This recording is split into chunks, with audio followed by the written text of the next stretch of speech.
Buenos días. Nos da mucho gusto amanecer aquí en Tlaxcala.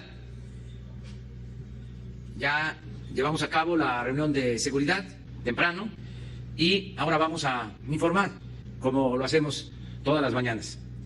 Vamos a escuchar el informe del ciudadano gobernador Marco Antonio Mena Rodríguez, gobernador del estado de Tlaxcala. También nos va a informar el general Luis Crescencio Sandoval González, secretario de la Defensa Nacional. Vamos a tener también el informe de salud nacional. Va a informar el doctor Hugo López-Gatell y vamos a tener un informe del Coordinador Nacional de Protección Civil, David León Romero. Esos son los 4 temas, las 4 intervenciones, y al final contestamos las preguntas de ustedes. Comenzamos entonces con el ciudadano gobernador, que nos da mucho gusto estar aquí en Tlaxcala y le agradecemos su hospitalidad y su apoyo, su disposición a trabajar de manera coordinada. Gracias, señor presidente. Muchas gracias, señor presidente. Bienvenido a Tlaxcala. Muchas gracias a la señora secretaria, los señores secretarios, su secretario. Gracias a los medios de comunicación. Bienvenidos. Tuvimos la reunión de Gabinete de Seguridad del Gobierno Federal en Tlaxcala, como mencionó el señor presidente, y se trató el caso específico de la situación de seguridad en Tlaxcala. Debo informar que Tlaxcala se ha consolidado como el segundo lugar de menor incidencia delictiva en México. De hecho, tenemos el segundo lugar con menos delitos en el país, y también por cada 100,000 habitantes nos ubicamos en el segundo lugar. En general, somos un estado que no tiene las dificultades en materia de seguridad de otros estados, pero hemos sido cuidadosos en la atención de delitos de alto impacto, principalmente homicidio, feminicidio, secuestro, trata de personas, robo a vehículos y robo en carretera. Muchos de estos delitos son de carácter regional, desde el Golfo, pasando por el centro del país y hasta el Bajío. Y en el caso de Tlaxcala, debo destacar, agradecer y reconocer la disposición institucional del Ejército, la Guardia Nacional, la Marina, la Fiscalía General de la República, para que podamos como gobierno estatal cooperar y trabajar juntos. Nuestra Secretaría de Seguridad Ciudadana, nuestra Procuraduría de Justicia, trabajan constantemente en coordinación con las fuerzas federales y hemos logrado incidir para que se reduzcan delitos de modo muy importante, tales como robo al tren, de modo muy significativo. En el caso de Tlaxcala hemos también reforzado nuestra policía con equipo y capacitación. Hemos creado nuevas unidades contra delitos de alto impacto, como mencionaba hace un momento, homicidio, feminicidio, secuestro, trata de personas. Y en materia de equipamiento y capacitación, los trabajos de reforzamiento son de un amplio rango, desde duplicar el número de patrullas que tenemos en la Policía Estatal hasta capacitación. La seguridad no solamente es un aspecto esencial para que podamos convivir como sociedad, también tiene un impacto para que nosotros podamos tener mejores condiciones de desarrollo. En lo económico tiene un impacto y en materia de finanzas públicas cuidamos con mucho detalle el presupuesto del Estado. Tenemos finanzas sanas, somos el único Estado sin deuda. La ley sí permite que el Estado pueda adquirir deuda, pero no vamos a endeudarnos, no lo hemos hecho y no lo haremos, independientemente de las presiones de gasto que han existido este año, de modo imprevisto, por particularmente la necesidad de atender los problemas de salud relacionados con la pandemia COVID-19. 2019 fue un año muy positivo en lo económico para Tlaxcala. Crecimos al 6.5%, fue el primer lugar de crecimiento en el país el año pasado. Fuimos el segundo lugar en crecimiento industrial. Y quiero reconocer al gobierno federal que se haya declarado como esencial la industria automotriz y de construcción. En el caso de Tlaxcala, la industria de autopartes es una de las más importantes de México y para nosotros representa un empleo en términos proporcionales muy importante en materia formal para Tlaxcala. En materia de salud quiero dar mi pésame a los familiares de los fallecidos por COVID-19. Con toda solidaridad expreso mi pésame a quienes tengan entre su familia un fallecido o entre sus amigos. Quiero también reconocer la labor heroica del personal médico. No exagero en la palabra, estoy perfectamente consciente del peso de cada una de las letras de este concepto. Se han comportado de modo heroico.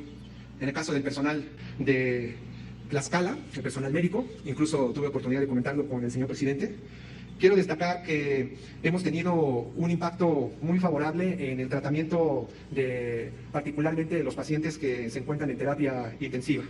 Si bien en este momento Tlaxcala se encuentra en color rojo en el semáforo COVID-19 y estamos teniendo un incremento de contagios, también tengo que destacar que somos el 5º lugar en el país en recuperación de pacientes de terapia intensiva.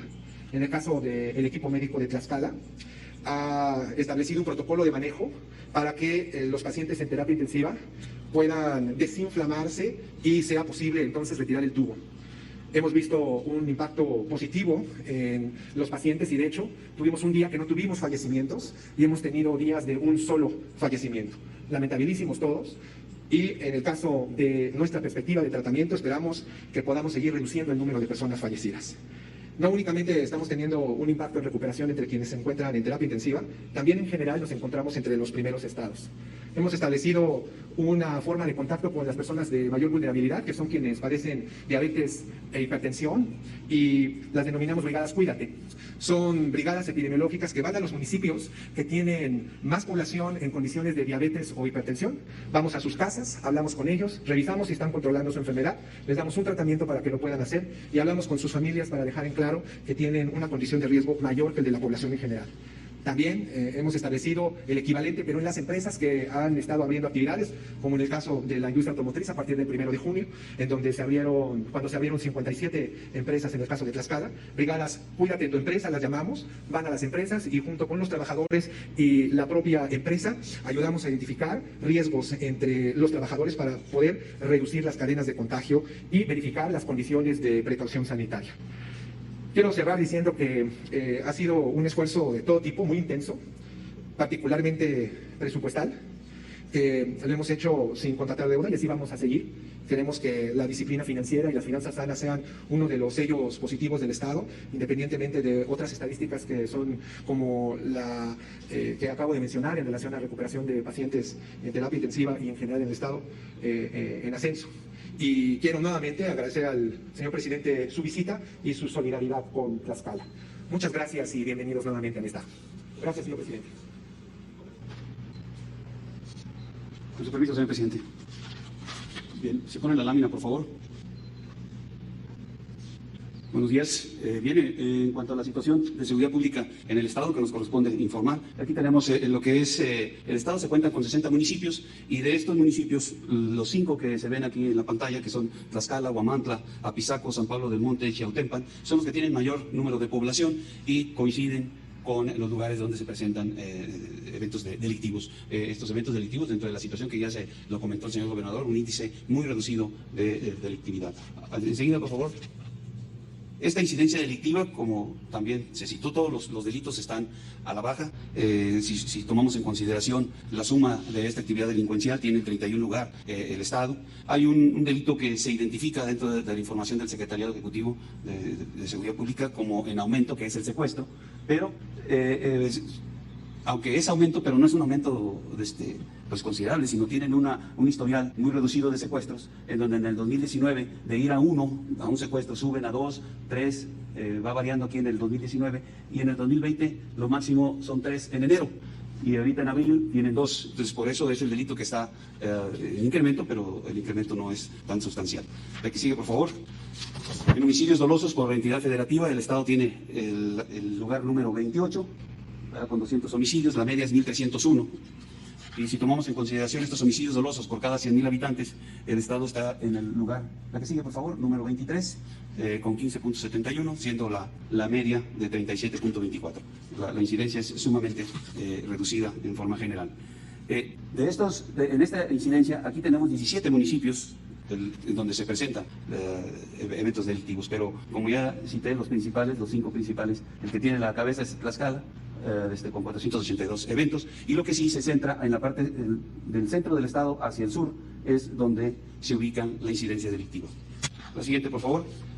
En cuanto a fuerzas de seguridad pública del Estado, se tiene un efectivo de 3.781 elementos entre la Policía Estatal y las policías municipales, y si comparamos esta cantidad con el promedio que establece la ONU que debe de tener los estados en relación a población, la diferencia es muy poca, el déficit es de 38 elementos, se pega a esos parámetros internacionales.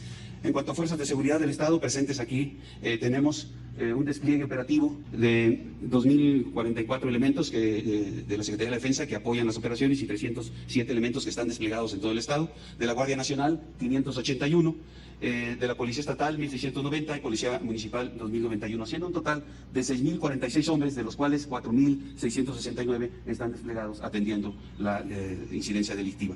El Estado tiene dos coordinaciones regionales, Tlaxcala 1 y Tlaxcala 2, y ahí es donde se realizan las operaciones, coordinadas siempre, como se ha dicho, desde la Mesa de Seguridad y bajo el esquema de coordinación de la Guardia Nacional, la Secretaría de la Defensa y las policías estatales y municipales. Para el año 2021 se tiene el proyecto de construcción de un cuartel para la Guardia en Apizaco, Tlaxcala.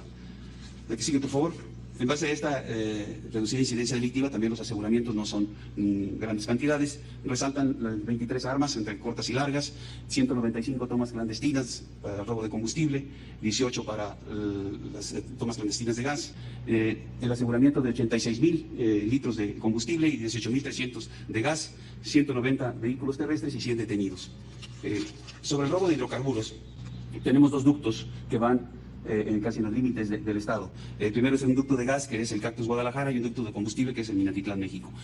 Sobre estos ductos están en la parte noroeste, Calpulalpan y Nanacamilpa, son donde se presentan el robo de combustible, y en Nativitas y Zacatelco también es donde tenemos esta presencia de tomas clandestinas. Se han asegurado 45 vehículos, las tomas son 195 y 86.000 litros de hidrocarburo. Y se tiene calculado que en el ducto de gas alrededor de 4 millones de pesos en gas se extraen por parte de la delincuencia.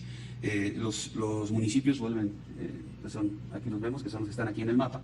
La distancia entre ambos ductos es muy reducida, 400 a 500 metros. Dentro de la estrategia se está realizando, se está adecuando para poderle dar la seguridad a ambos ductos con el mismo personal.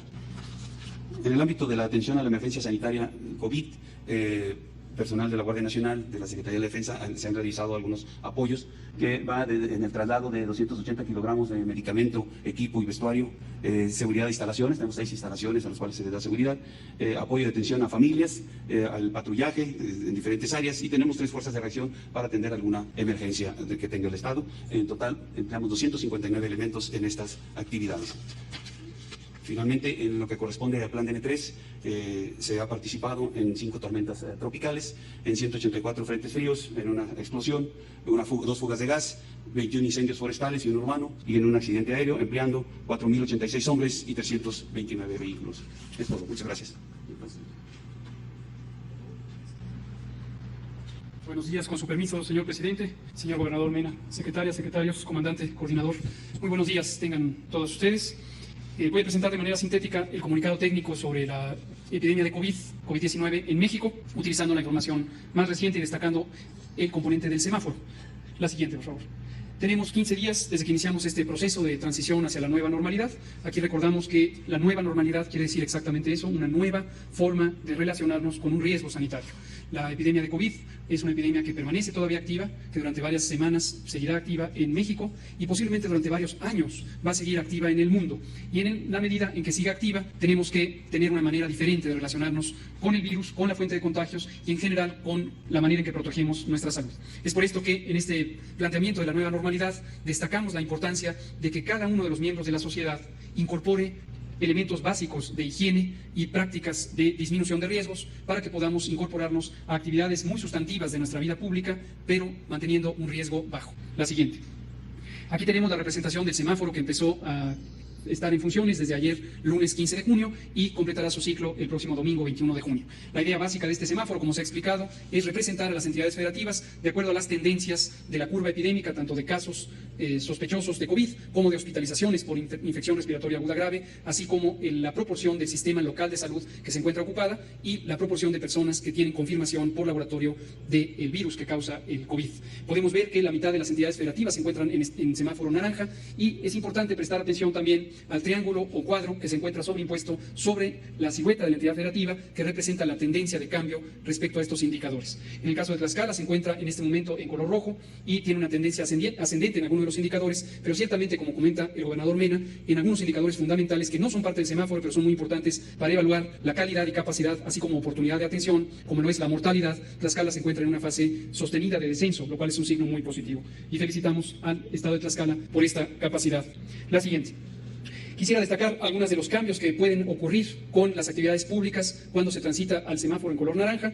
Aquí podemos ver de izquierda a derecha y de arriba a abajo la ocupación hotelera en semáforo naranja puede aumentar con un aforo hasta del 50%. Esto se refiere no a una ocupación completa de la mitad de los hoteles disponibles, sino a que cada uno de ellos mantenga 50 o menos por ciento del aforo permitido. Aquí, con este ejemplo concreto, pero aplica a todos los demás, recordamos que la utilidad principal de estas medidas es reducir la congregación de personas en el espacio público. O visto de otra manera, tener un aprovechamiento más extenso del espacio público, tal como se visualiza en la audiencia aquí de las periodistas y los periodistas que nos acompañan, que mantengamos la sana distancia. Hay que mantener un distanciamiento físico, pero desde luego, muy importante, una cercanía de solidaridad y cooperación sociales. Lo mismo, los establecimientos comerciales que venden alimentos preparados, los restaurantes, cafeterías, pueden con el semáforo naranja empezar ya a tener aperturas, pero con un aforo limitado hasta el 50%. Algunos servicios a domicilio, como las peluquerías, barberías y otros servicios de asistencia a la higiene personal, se pueden empezar a activar, pero también preferentemente con la mitad del aforo disponible y también buscar que sea por citas para evitar congregaciones. En los parques públicos también ampliamos en el semáforo naranja su uso hasta el 50%, destacando que es preferente utilizar parques locales. Dos indicadores o dos variables son las más relevantes que determinan el riesgo de persistencia o rebrote. Son el número de personas en el espacio público a un mismo tiempo y la movilidad que tengan estas personas. De manera que cuando hablamos de estas activaciones de la actividad económica y social, no perdamos de vista la importancia de transitar pequeñas distancias. Mantengámonos en nuestro barrio, en nuestra comunidad, en nuestra colonia, todo el tiempo que sea posible y preferentemente, cuando esto es posible, mantengámonos en nuestra casa. En otras actividades como la provisión de alimentos e insumos básicos se amplía a 75% el aforo posible, pero preferentemente reduciendo la utilización por parte de familias a un miembro de la familia. Definitivamente en el semáforo naranja permanece restringido a la totalidad el uso de espacios públicos de audiencia para eventos deportivos y otros que implican grandes congregaciones. En la siguiente podemos ver gimnasios y otros servicios de recreación individualizada en espacios cerrados se pueden ampliar hasta el 50% en el semáforo naranja y preferentemente también que sea por citas. Cines, teatros y otros establecimientos públicos de recreación con aforos generales menores a 500 personas se pueden incrementar ya su uso, pero hasta la cuarta parte, lo mismo que centros comerciales, buscando en todo momento que se mantengan las distintas medidas de seguridad sanitaria que incluyen la disponibilidad de agua y jabón para poder hacer un uso frecuente de los lavamanos. Templos de culto y actividades religiosas se podrían abrir también ya en semáforo naranja, buscando igualmente aforos de 25% que permitan el distanciamiento físico. Y por último, espectáculos masivos o ferias, festivales, conciertos con aforos superiores a 500 personas deben permanecer cerrados o cancelados, pospuestos durante el semáforo naranja, igual que bares, centros nocturnos y otros sitios de recreación que implican la convivencia cercana en términos físicos. Veamos rápidamente el informe técnico con las estadísticas de COVID. A nivel mundial tenemos a la región de América con 54% de los casos que se presentan en los últimos 14 días. Recordar que estos 14 días son importantes porque es la parte activa de la epidemia. El resto de la suma de casos, que a nivel mundial supera los 7.823.000, son los casos históricos, los casos acumulados, que prácticamente la totalidad ya no tienen enfermedad, ya no son una fuente de contagio. Sí lo son 22% de ellos, que son 1.742.000, y la tasa de letalidad global está en descenso a nivel mundial con 5.5% en promedio. En el caso de México, la epidemia empezó el 28 de febrero y desde entonces a la fecha se han confirmado y notificado 150.264 personas que han tenido COVID. 13.5% de ellas, que son 20.392, lo han tenido en los últimos 14 días y muy lamentablemente 17.580 personas han fallecido a consecuencia de las complicaciones de esta enfermedad, que puede causar neumonía grave y una alta mortalidad. La siguiente, por favor. 117.6 personas por cada 100.000 habitantes han tenido COVID en México desde que empezó la epidemia y su distribución es muy heterogénea, como se muestra en el mapa, y se ve más claramente en la siguiente gráfica de columnas, en donde visualizamos que el Valle de México es la zona de mayor cantidad de casos acumulados, lo cual no es sorprendente porque también es la región más habitada del país. En la siguiente vemos, sin embargo, que para los casos recientes, para estos 20.392, que también tienen una distribución heterogénea, en la gráfica de columnas podemos ver en la siguiente diapositiva que la región del Valle de México ocupa un poco más de la tercera parte, seguida de Jalisco, Puebla, Tabasco. El estado de Tlaxcala se encuentra en general para todas las estadísticas en lugares de 20 y más en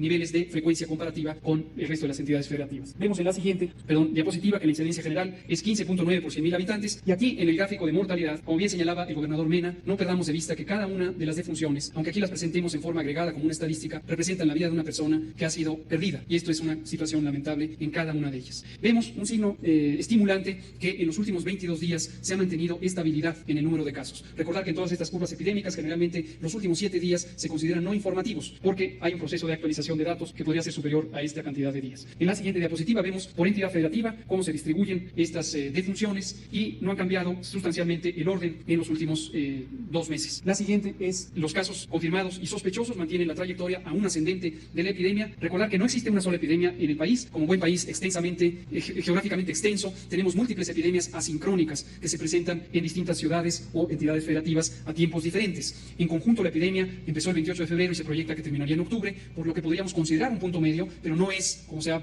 pretendido, un día específico en donde podríamos alcanzar un punto máximo. En general es una serie de días o incluso semanas.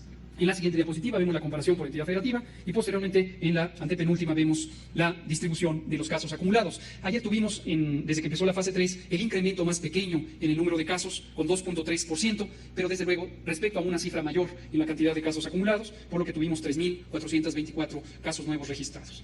En el último segmento vemos la ocupación hospitalaria y la disponibilidad de camas. Esto es muy importante porque es resultado de los esfuerzos y recursos invertidos en la reconversión hospitalaria. Desde que empezó la epidemia planeamos una readaptación de las capacidades de alojamiento hospitalario que hasta el momento nos ha permitido mantener una disponibilidad de camas, tanto en términos generales como camas para personas críticamente enfermas, que en ningún momento ha sido rebasada. Recordar a la ciudadanía que a veces, aunque un hospital concreto pudiera estar completamente lleno, en todas y cada una de las entidades federativas existe un hospital que puede estar disponible. En ningún momento hemos rebasado el 20% de disponibilidad límite, que es el que nos mantiene siempre como guía para incrementar la capacidad. Vemos que tenemos hoy 802 hospitales designados para la atención COVID, de ellos 45% de las camas se encuentran ocupadas en las camas generales y 39% de las camas de terapia intensiva. Las vemos finalmente en estos dos gráficos de columnas, en este las camas de hospitalización general, en el extremo derecho de la gráfica es la cifra nacional, 45% de ocupación, y si seguimos la gráfica de izquierda a derecha, lo vemos por las distintas entidades federativas. Vean ustedes que Tlaxcala está con 53% de ocupación, o visto en un sentido positivo, aún tiene 49% de disponibilidad. En la siguiente diapositiva vemos las camas para personas críticamente enfermas, donde la cifra nacional es 39% en el extremo derecho de la gráfica, y en el extremo izquierdo en adelante vemos la ocupación de las distintas entidades federativas. Tlaxcala tiene 63% de disponibilidad de camas para personas críticamente enfermas. Y en la última gráfica ilustra justamente lo que comentamos. Empezamos con 645 hospitales donde se podría atender a personas con insuficiencia respiratoria relacionada con COVID o con alguna otra forma suficientemente grave de la enfermedad, y hemos progresado hasta tener 802 unidades hospitalarias que pueden atender personas con COVID o con un síndrome respiratorio grave. Presidente, con permiso. Con su permiso, presidente, muy buenos días a todos. Como ustedes bien saben, el volcán Popocatépetl es uno de los más activos del planeta, pero es uno de los más monitoreados del planeta también. Desde el CENAPRED, desde el Centro Nacional de Prevención de Desastres, un grupo de expertos le toma el pulso al volcán las 24 horas del día. Este volcán lo compartimos 5 estados, la Ciudad de México, el estado de Puebla, el estado de Morelos, el estado de México y, por supuesto, el estado de Tlaxcala. Medimos en tiempo real del volcán su sismicidad, el movimiento del terreno. Tenemos instaladas 11 cámaras. Esta es una cámara en este momento en tiempo real que monitorea la actividad de este volcán. Y además de medir la sismicidad, el movimiento, el terreno, sus exhalaciones, sus explosiones, la cantidad de sustancias que tienen los manantiales que existen alrededor del volcán, que es información que nos permite alertar, primero diagnosticar y alertar a la población y alertar a la autoridad. Realizamos sobrevuelos con el apoyo de la Guardia Nacional para determinar cuáles son las condiciones que guarda el cráter, y con ello, si me ayudarían con el primer video, con ello poder determinar cuáles son las condiciones que guarda el cráter para determinar la actividad que el volcán podría tener. Ustedes saben que desde 1994 este volcán tiene un periodo de actividad intensa que requiere que un grupo de expertos le tomen el pulso las 24 horas del día. En las últimas 24 horas el volcán Popocatépetl ha tenido 302 exhalaciones, y durante la noche, de las 10 de la noche a las 5 de la mañana, tuvo 82 exhalaciones y tuvo también 4 explosiones. Si me pudieran ayudar con el segundo video, por favor. 4 explosiones, una primera a las 23 horas con 41 minutos, una segunda a las 12 con 12, una tercera a las 12 con 53 y una cuarta a la 1 con 42. Es una columna de gas y ceniza y material incandescente. Es parte de la rutina que guarda este volcán en este momento. El semáforo de alertamiento volcánico que ustedes conocen se encuentra en amarillo fase 2. Este semáforo dicta acciones tanto para la autoridad como para la población, y lo vamos alimentando con la información que vamos levantando y el diagnóstico que vamos haciendo de su comportamiento. La recomendación más importante: no acercarnos a menos de 12 kilómetros del cráter, tener mucho cuidado con la caída de ceniza en las comunidades que se encuentran cerca, cubrir las puertas y las ventanas de nuestras viviendas, evitar las actividades al aire libre, cubrir los depósitos depósitos de agua para que el agua no se contamine, y cualquiera tiene acceso a estas cámaras, cualquiera tiene acceso a esta información en tiempo real a través de un celular, una tableta, una computadora, en la página del Atlas Nacional de Riesgos, que es un instrumento que nos permite monitorear muchos riesgos que tiene este gran diverso país, pero particularmente seguir en tiempo real la actividad del volcán Popocatépetl. Muchas gracias. Bueno, pues esa es la información.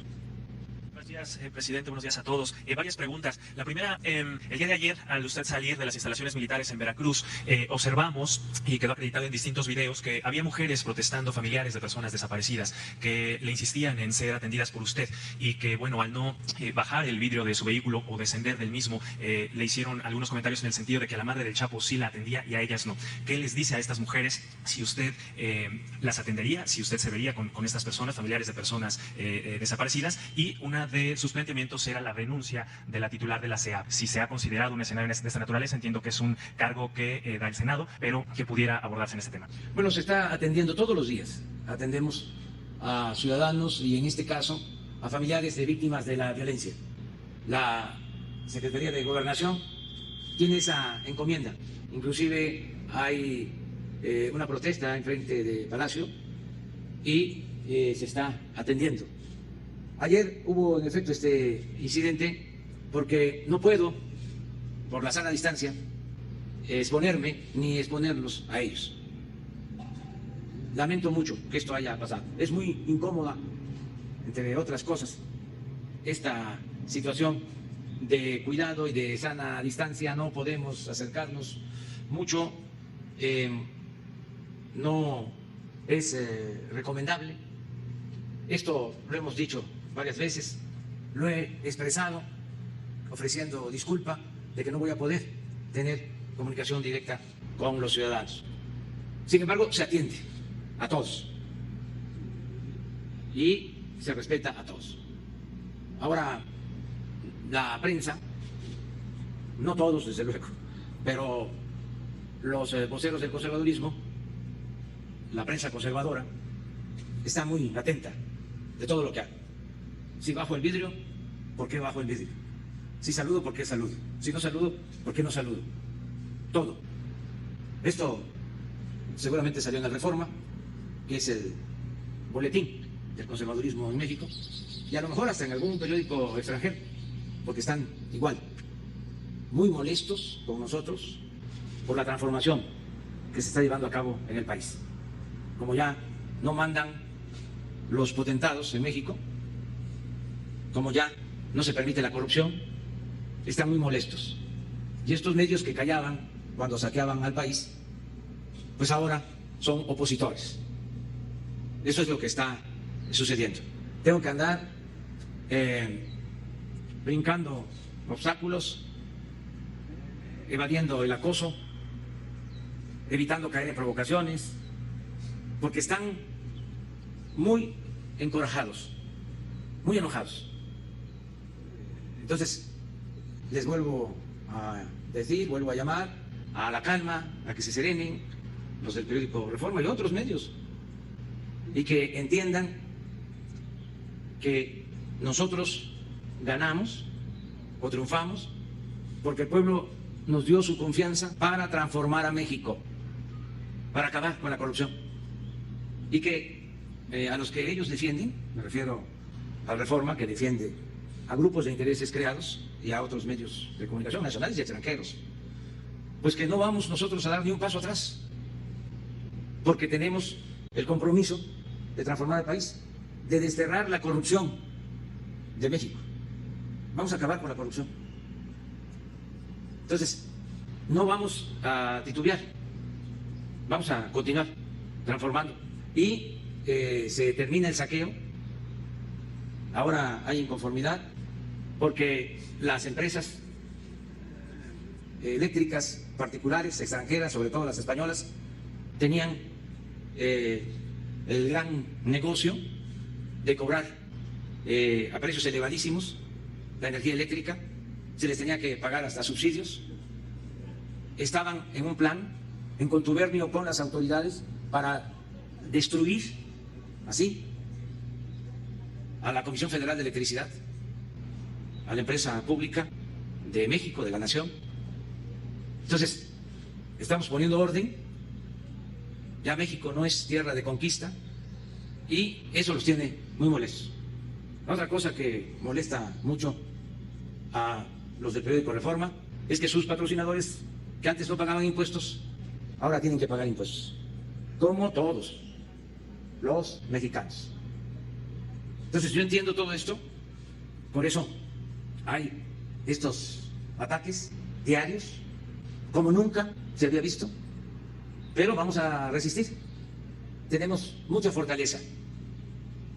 No solo es fortaleza política, es fortaleza moral. Ese es nuestro escudo protector. Cuando se actúa con integridad, con honestidad, cuando se trabaja en beneficio de los demás, se tiene autoridad moral y autoridad política. Por eso vamos a continuar con esto. Si me permite un par de cosas más, presidente. La primera, el día de ayer hacía mención en el evento que encabezó en Perote sobre esta comparación que hacía entre la posibilidad que da Sembrando Vida con los empleos que daría la empresa Ford en la entidad. Hubo críticas en el sentido de por qué comparar un programa social que da apoyos a beneficiarios con dinero del gobierno con empleos formales que daría una empresa. Y en este mismo sentido, ¿qué le respondería al presidente del PAN, quien emitió un tuit diciendo que lo que se requieren son empleos formales, no dádivas? Pues es lo mismo, es contestarle al presidente del PAN y contestarle al Reforma, porque la nota también la manejó el Reforma. Yo lo que expliqué y sostengo es que el programa Sembrando Vida significa dar muchos empleos y es relativamente poca la inversión. En un país como el nuestro, en donde hacen falta empleos, tenemos que procurar la creación masiva de empleos, el uso intensivo de la mano de obra. No solo uso intensivo de capital, porque puede establecerse una planta de la Ford, volviendo al ejemplo, moderna, con una inversión de $1,000 millones, pero automatizada, manejada con robots y que ocupe 1,000 empleos. Eso sucede. El programa Sembrando Vida tiene una inversión de un poco más de $1,000 millones, 26,000 millones de pesos, pero le da trabajo a más de 400,000 sembradores. Claro, no es el promedio de lo que gana un trabajador de la industria automotriz o el promedio de lo que gana un trabajador inscrito al Seguro Social. Un trabajador promedio inscrito en el Seguro Social obtiene 12,000 pesos mensuales. Eso es lo que ganan en promedio los 19,500,000 trabajadores inscritos en el Seguro Social. Acá no son 12,000, aquí es un jornal de 5,000 al mes. Pero estamos hablando de más de 400,000 trabajadores. Y además, esos 400,000 trabajadores están plantando árboles frutales, maderables, 1 millón de hectáreas. No hay en el mundo un programa así. Ese fue el ejemplo que puse y no les pareció, porque no les gusta nada. Claro, el decir que esto es una dádiva, pues eso es muy característico del conservadurismo. Para los conservadores neoliberales que dominaron México en los últimos tiempos, todo lo que se le destina al pueblo es populismo, es paternalismo, son dádivas. Lo que le destinaban a los de arriba, cuando ellos estaban en el gobierno, el FOBAPROA, el convertir las deudas privadas de unos cuantos en deuda pública, el que no pagaran impuestos las grandes corporaciones empresariales, eso le llaman fomento, eso es inversión, eso es empleo formal, eso sí, es crecimiento. Tenemos visiones distintas. Entonces, existen estas posturas, no tampoco debe de extrañarnos. Los del PAN votaron en el Congreso, en la Cámara de Diputados, para que no se aprobara la pensión a los adultos mayores, para que no se le entregara pensión a los adultos mayores. Votaron en contra para que no se entregaran pensiones a niñas y a niños con discapacidad. Votaron en contra para que no se entregaran becas a estudiantes de familias de escasos recursos económicos. Aunque parece increíble todo esto que les estoy diciendo. Así sucedió. Votaron en contra de que se entregaran de manera gratuita los medicamentos. Porque es su mentalidad conservadora. Nada más que la gente quiso votar por nosotros. Quiso que en México se lleve a cabo una transformación. Ya no quiere a los conservadores corruptos, porque eso es lo otro. El conservadurismo en México, como en todo el mundo, tiene dos características, dos distintivos. Son muy corruptos y son hipócritas. Señor presidente, hablando precisamente de corrupción, en los últimos días hemos sabido que la actual dirigencia de Morena ha denunciado a la anterior dirigencia de Morena que encabezó Jelko Polevsky por obras y servicios por alrededor de 400 millones de pesos que aparentemente hay irregularidades en su uso. Desde su punto de vista, con motivo de estas denuncias públicas que ha hecho la actual dirigencia de Morena, ¿podría decirse que también hay corrupción en el partido que usted fundó? No, me corresponde a mí hablar sobre los partidos en cuanto al manejo interno de sus finanzas.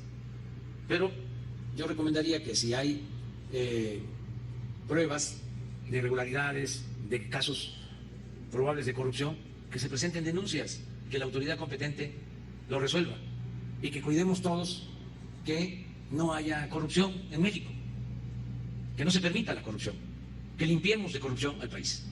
Ese es el propósito principal de este gobierno. Por eso,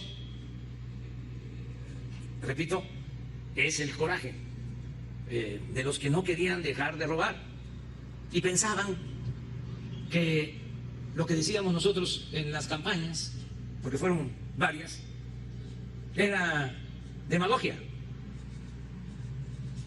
Hubo un tiempo en que se distorsionaron las cosas y algunos llegaron hablando de que eran de izquierda o presumían ser de izquierda.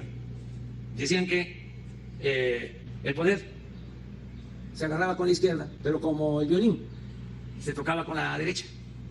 Es decir, cuando se llegaba al gobierno, ya el que había expresado ser de izquierda para ganar votos, llegaba al gobierno y se derechizaba, se hamburguesaba. Pero eso no es el caso de México. Nosotros somos consecuentes y lo que estimo más importante en mi vida es la honestidad. No engañamos a nadie y todo lo que dijimos es lo que estamos haciendo. Si ustedes revisan mis textos, el último libro, pero el que escribí también hace 20 años, es exactamente lo mismo. No he cambiado. Entonces, pensaron de que nos íbamos a fascinar con el gobierno y que iba a haber una especie de regodeo en el poder, que nos iba a envolver la parafernalia del poder y que para que la Reforma nos aplaudiera, o los medios que se dedicaban antes a quemar incienso a los gobernantes, nos alabaran, íbamos a cambiar. Pues no podemos traicionar al pueblo, no le podemos fallar al pueblo.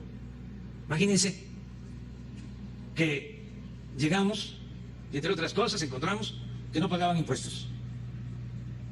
Imagínense cuánta injusticia, que un indígena, un campesino, un obrero, un profesional, ustedes, un pequeño comerciante, un pequeño empresario, tengan que pagar impuestos. Y los de menos arriba, porque ayudaban a los candidatos a ganar, les daban dinero, mandaban y les condonaban los impuestos. Entonces es una gran injusticia. ¿Qué decidimos? Se cancela, se prohíbe la condonación de impuestos. Y ahora tienen que pagar los intocables. Y estamos obteniendo por eso muy buena recaudación. ¿Para qué? Pues para devolverle al pueblo lo que le corresponde, para que haya justicia. Así se están financiando los programas de bienestar. Lo otro, ahora con lo de la energía, ¿saben cuántas empresas tiene Iberdrola de España? ¿Cuántas plantas de generación de energía eléctrica? 20 domina casi la mitad del mercado de la energía eléctrica particular en el país. Por eso, una ex secretaria de Energía es directiva empleada de Iberdrola. Un expresidente llegó a ser consejero de la empresa Iberdrola de España. Esto no sucede en ninguna parte del mundo. Y es increíble que en el Reforma no se diga ni pío sobre esto. Y se defiendan a esas empresas que han abusado, que han afectado el interés público. Entonces, cero corrupción, cero impunidad. Trátese de lo que se trate. Entonces, les aseguro que no van a poder en ese aspecto con nosotros. A mí me van a seguir cuestionando por cómo hablo. Voy a seguir padeciendo de expresiones racistas. Van a seguir diciendo que no estoy cuerdo, que estoy loco. Van a seguir diciendo que soy un viejo chocho, que ya estoy chocheando. Todo eso. Pero nunca van a poder decir de que soy corrupto. Pero no, va primero y luego. Hola, presidente, buenos días.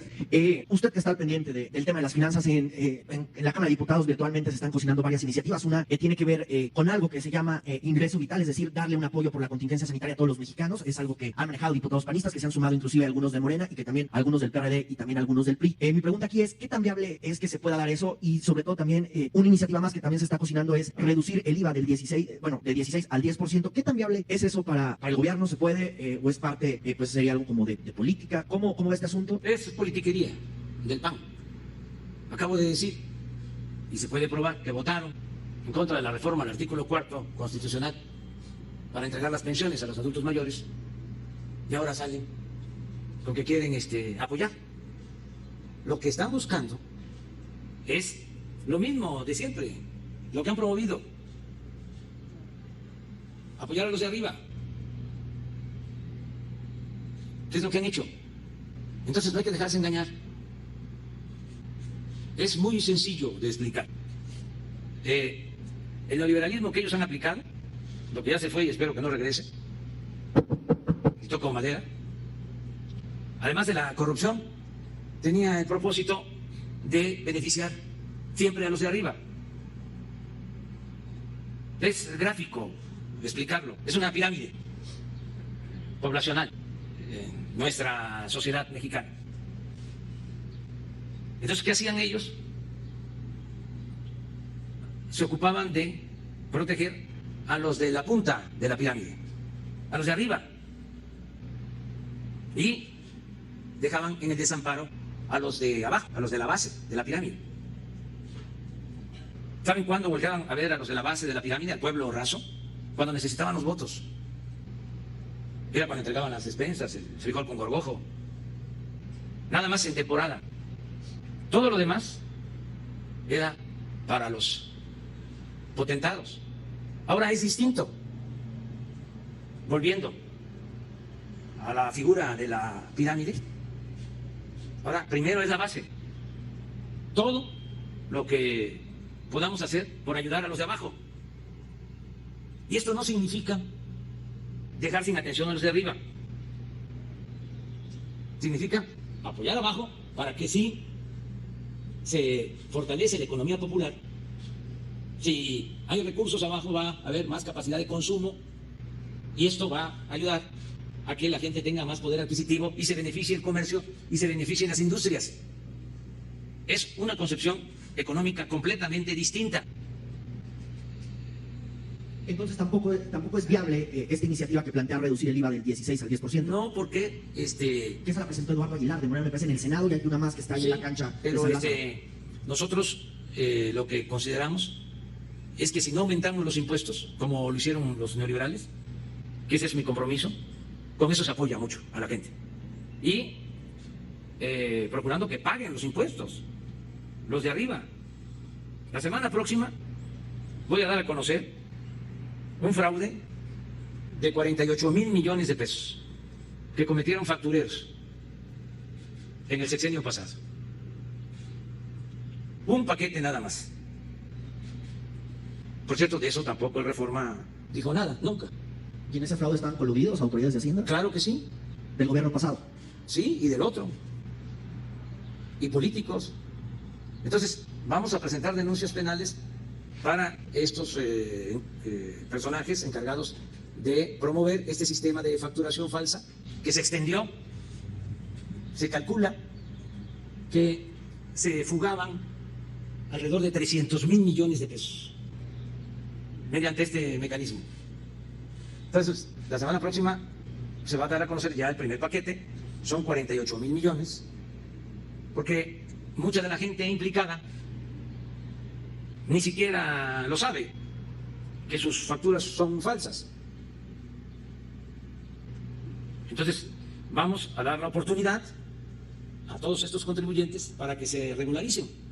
Ya lo están haciendo.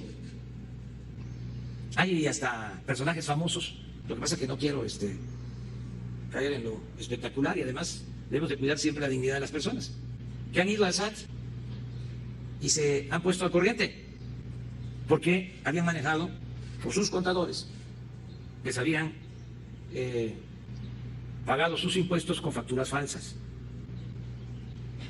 Entonces ahora les vamos a notificar a todos los que están en esta situación para que vayan al SAT y se pongan al corriente en un plazo. Entonces eso era el gobierno anterior y los gobiernos anteriores. Todo lo que fue el periodo neoliberal se caracterizó por el saqueo. Entonces ahora nos dicen, bajen los impuestos. Bueno, cuando tomé posición, el día que tomé posición, me gritaban los del PAN, baja la gasolina. Pero si ustedes la subieron, les contesté. ¿Por qué no la bajaron ustedes? Yo hice el compromiso de que no iba a aumentar el precio de la gasolina y lo estoy cumpliendo. Pero ellos fueron los que aprobaron los gasolinazos. Entonces, parezco disco rayado. Entonces, desgraciadamente, tengo que repetir y repetir y repetir para que, a ver, si en una de esas, primero porque aquí nos están viendo muchos, y no voy a dejar pasar la posibilidad de informar, primero. Y segundo, en una de esas, de tanto que lo digo, en algún periódico, en alguna estación de radio, en algún canal de televisión, sale algo.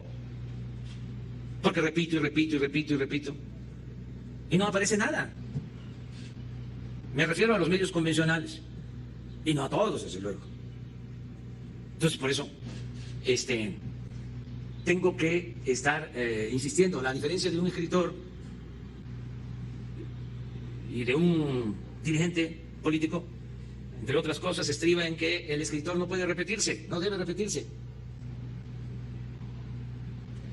El dirigente político tiene que repetir y repetir, porque su labor es de pedagogía política, es de información, de orientación, de concientización.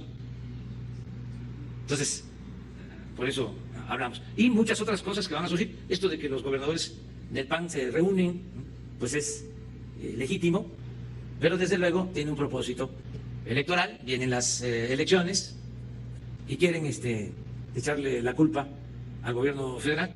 Y ahora sí que, como diría el clásico del panismo, ¿y yo por qué? Si ellos no están haciendo bien las cosas, si dicen que no les alcanza el presupuesto, pues que apliquen medidas de austeridad, de esos que se reunieron, todavía tienen los aviones privados y están contratando deuda y siguen gastando como si viviésemos en los tiempos del derroche, de los gastos superfluos. No se aprietan el cinturón. Nosotros les estamos entregando lo que por ley les corresponde, las participaciones federales, puntualmente. Tienen recursos para que no vayan a decir de que no les damos su presupuesto. Todos tienen puntualmente sus transferencias de recursos.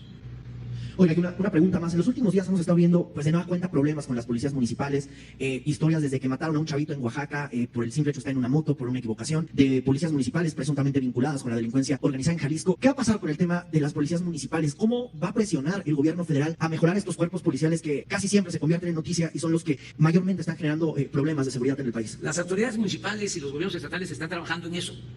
Y sí, en efecto, ahí hace falta más atención de policías municipales, de los policías en los estados.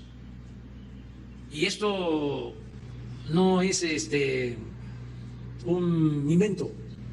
En las encuestas que se llevan a cabo, cuando se le pregunta a la gente en qué policía confía, bueno, el pueblo de México confía más en las Fuerzas Armadas, confía en Marina, la Secretaría de Marina y en la Secretaría de la Defensa.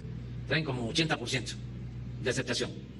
Y luego está la Guardia Nacional, y luego las policías estatales y las municipales hasta abajo. Así está. Bueno, este es el resultado incluso de las encuestas oficiales. ¿Qué está pasando? Ya los gobiernos estatales, los gobiernos municipales están atendiendo más esta necesidad de tener buenas policías. Y cada vez se está acreditando más la Guardia Nacional. Y esto ayuda mucho. Y en el caso, por ejemplo, de Tlaxcala, estamos trabajando de manera muy coordinada. El gobernador de Tlaxcala encabeza diariamente la reunión de seguridad.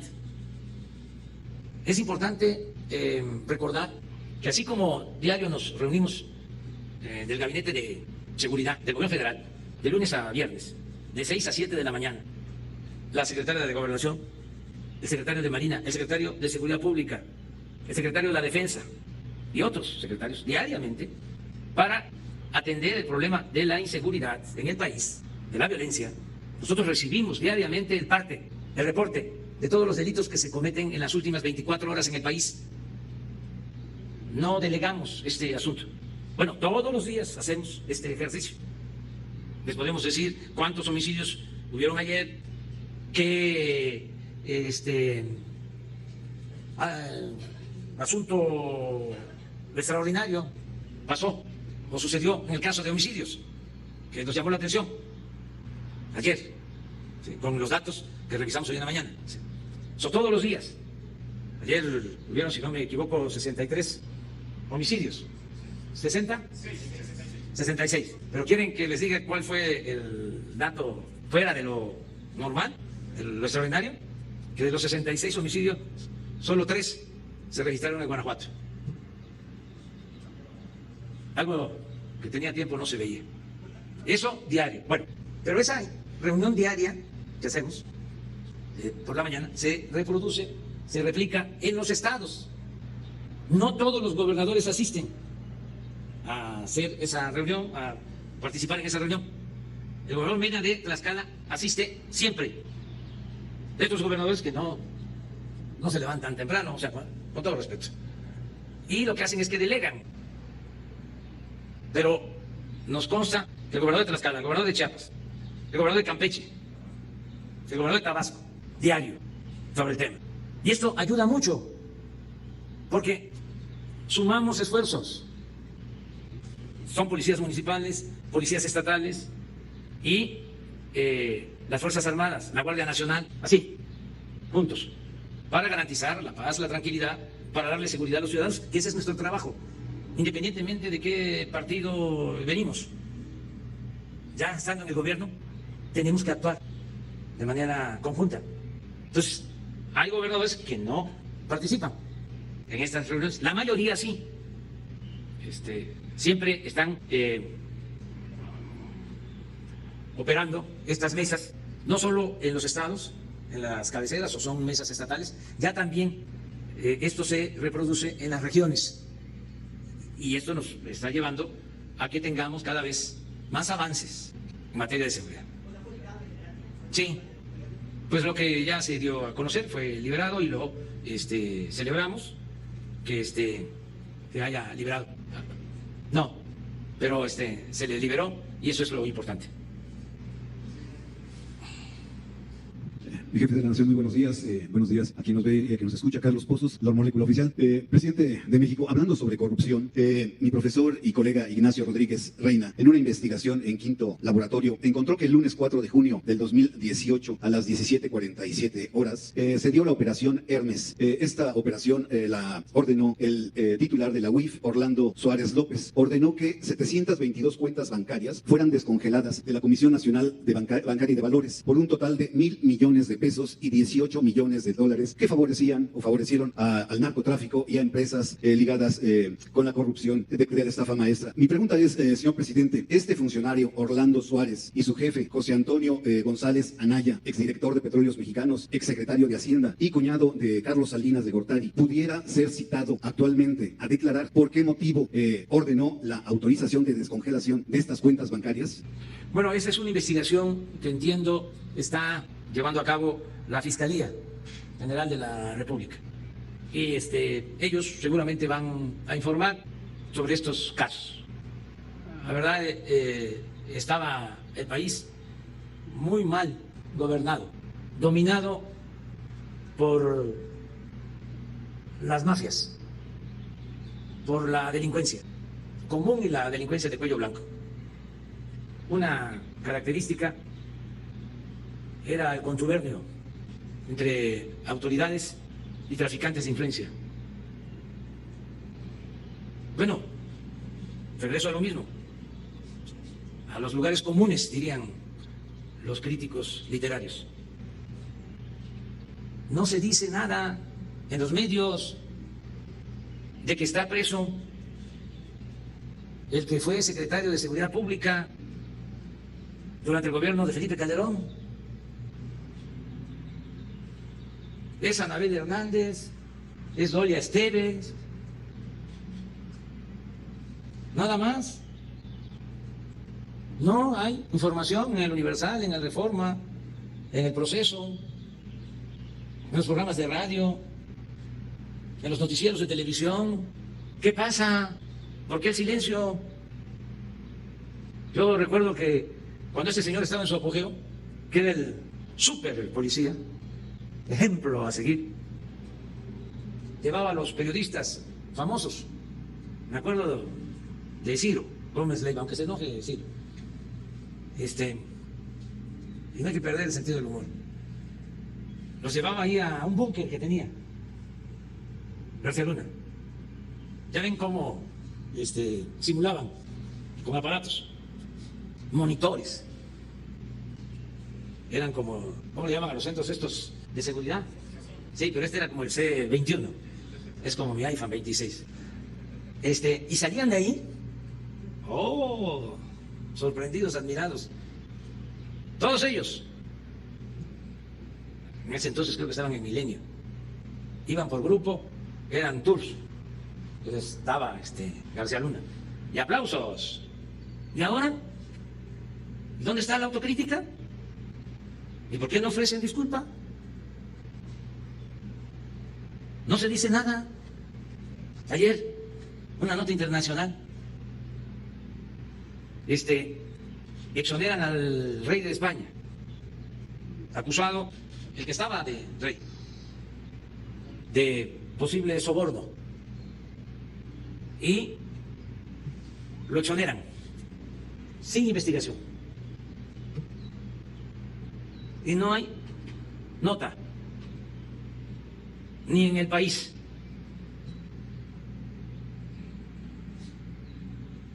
Lamentable porque se ocupan de nosotros diario. No solo la prensa mexicana, en este caso la prensa española. Y se dan estas cosas que son de verdad una vergüenza, sobre todo para los españoles, que es un pueblo trabajador, pueblo ejemplar, que no merece que se tenga ese tipo de representación política. No se sabe nada, porque no solo es el conservadurismo en México el que controla los medios. El conservadurismo en el mundo controla la prensa conservadora, a los medios conservadores.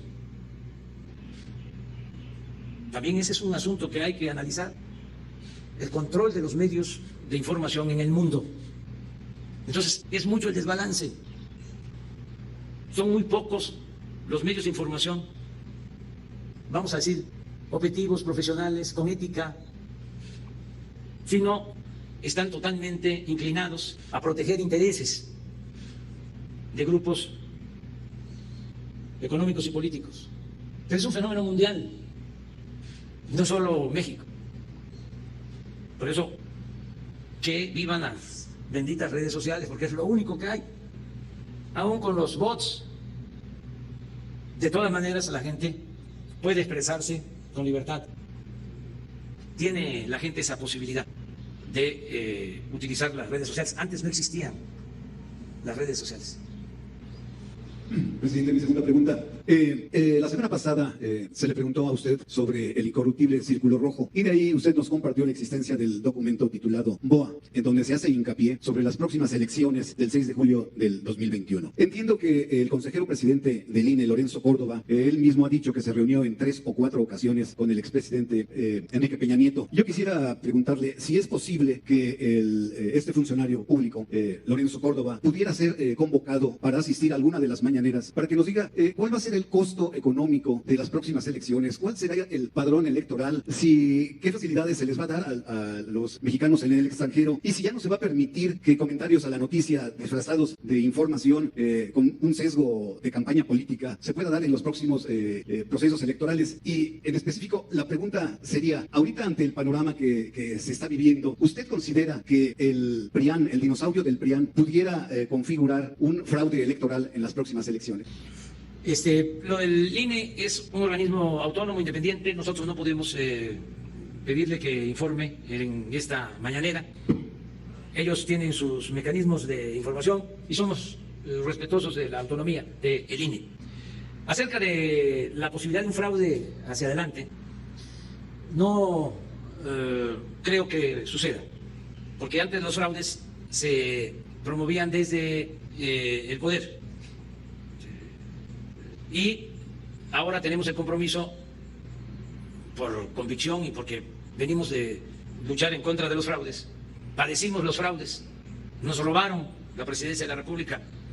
Entonces, no vamos a permitir que haya fraude. Desde luego, no se va a permitir que ningún funcionario se involucre, participe en procesos electorales. Me refiero a funcionarios, servidores públicos federales. Pero también vamos a estar muy pendientes del comportamiento de las autoridades estatales para garantizar que haya elecciones limpias y libres. Que no estén pensando, lo digo con toda franqueza, los gobernadores, que no se va a meter el gobierno federal, pero que ellos sí van a poder aplicar prácticas de compra de voto, de acarreo, de reparto de dádivas. Ahí sí vamos a estar muy pendientes.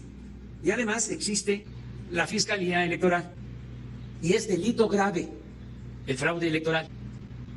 Y si se meten y se demuestra que se está utilizando dinero público o está interviniendo el gobierno en las elecciones, el responsable tiene que ser castigado. Y yo estoy obligado a denunciarlo y lo voy a hacer, porque otro de los compromisos que tenemos como parte fundamental de la transformación es acabar con los fraudes electorales, garantizar que haya democracia, que el pueblo elija libremente a sus autoridades. Eso no tiene que ver con presupuesto, eso tiene que ver con procurar un recto proceder de todos, que se deje en libertad al pueblo para elegir a sus representantes. Nada de que la asociación civil empresarial va a estar entregando dinero para apoyar a candidatos, como lo hicieron en el 2006, que metieron dinero y era ilegal desde entonces. Hay constancia. No es de que para que yo no pague impuestos en el futuro o porque me cae mal Andrés Manuel. Me molesta mucho. No quiero que gobierne México un comunista. Entonces, pues vamos a aportar dinero para comprar votos, para comprar espacios en radio, en televisión, para hacer campañas negras, guerra sucia. Todo eso lo vamos a estar viendo y denunciando. Vale más decirlo desde ahora para que no estén pensando que nos vamos a quedar callados. El compromiso es, la Presidencia de la República no va a permitir que el dinero del presupuesto federal se destine a favorecer a ningún partido, a ningún candidato. Pero también la Presidencia de la República va a estar pendiente de que se garanticen elecciones limpias y libres y que no se utilice dinero sucio en las elecciones. Es también independiente, pertenece a la Fiscalía de la República. Pero José Agustín Ortiz Pinchetti es un hombre recto y estoy seguro de que no va a permitir ninguna violación al sufragio, que va a hacer valer el sufragio efectivo, voto efectivo, que efectivamente el pueblo elija de manera libre a sus autoridades. Entonces, lo mismo Alejandro Hertz, que es el fiscal general. Bueno, vamos a terminar ya porque hay bastante frío hoy. No queremos que se nos enferme. Nos vemos mañana en Puebla. Muchas gracias al ciudadano gobernador. Muchas gracias.